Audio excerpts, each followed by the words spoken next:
Emplumés, reprenons notre souffle et disons les choses clairement. Oui, depuis quelque temps, c'est la mode en ce pays-ci.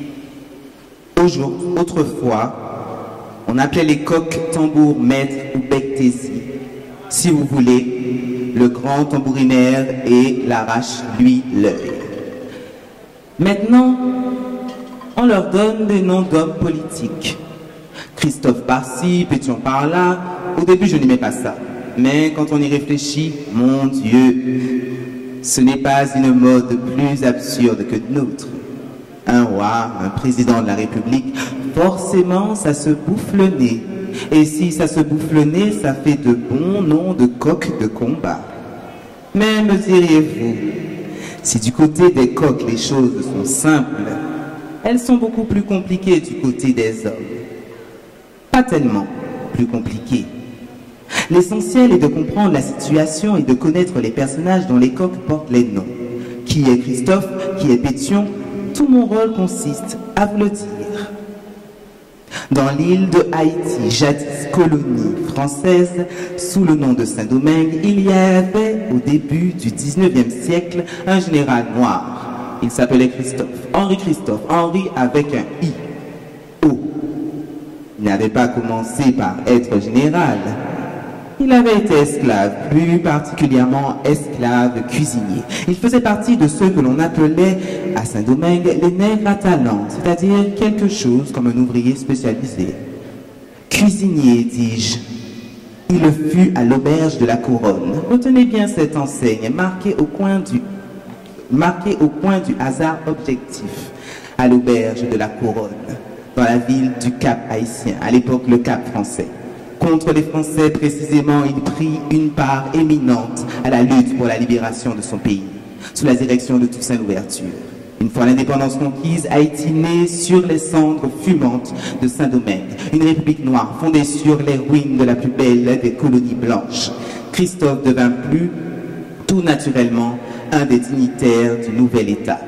C'est alors, dans toute sa gloire, le général Christophe, le très craint et très respecté commandant de la province du Nord, un père de la patrie, comme on appelle dans la Caraïbe ce genre de personnage, aussi bien à la mort du premier chef de l'État haïtien Dessalines le fondateur, tous les yeux se tournèrent-ils spontanément sur Christophe l'Épigone. Il fut nommé président de la République, mais j'ai dit que c'était un cuisinier, c'est-à-dire un habile politique. Et en sa qualité de cuisinier, il trouva que le plat manquait un peu d'épices, que la magistrature qu'on lui offrait était de viande par trop creuse. Alors, abandonnant la ville de Port-au-Prince aux mulâtres et à leur chef Pétion, il s'installa dans la province du Nord. Bref, en Haïti coexistaient désormais et de manière très pacifique deux États. La République dans le sud avec Pétion pour président et dans le nord un royaume. Vous le voyez, Christophe, Pétion, 2 mètres coq, 2 mètres caloge comme on dit. Oui, Christophe fut roi. Roi comme Louis XIII, Louis XIV, Louis XV et quelques autres. Et comme tout roi, tout vrai roi, je veux dire tout roi blanc, il créa une cour et s'entoura d'une noblesse. Mais il ne faut pas en dire trop. À tout seigneur, tout honneur, voici Henri Ier.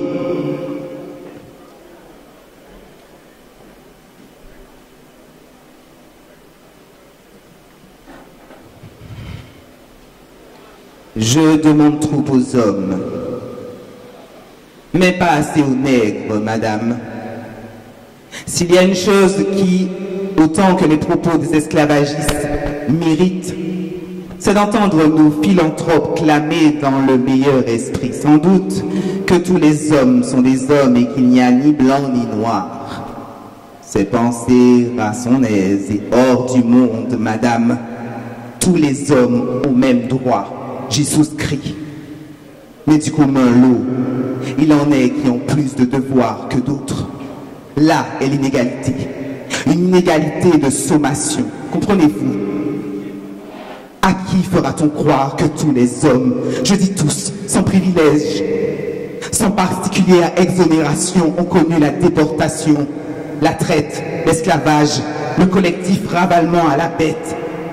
Le total outrage, la vaste insulte que tous, ils ont reçu plaquée sur leur corps au visage, l'omnignant crachat.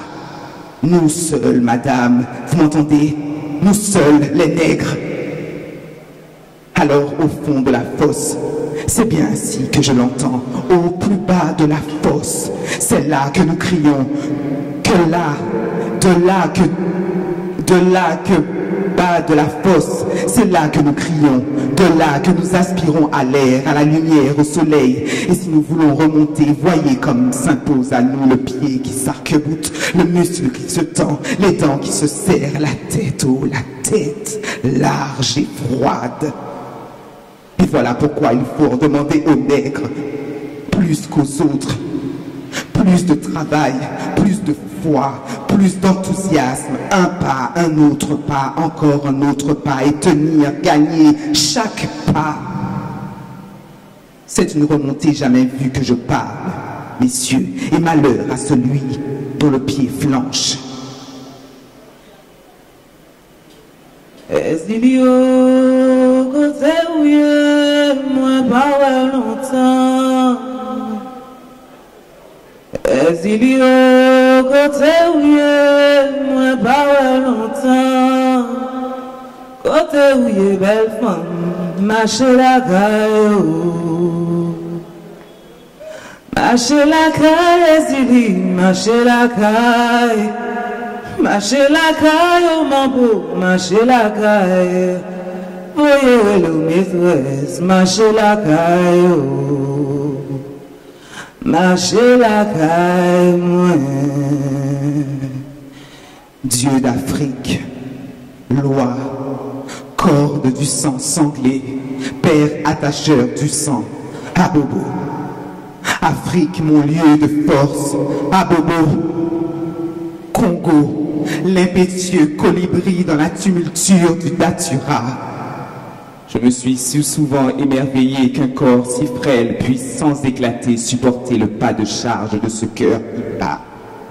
Afrique, de ta grande corne sonne mon sang, et qu'il se déploie de toute l'envergure d'un vaste oiseau.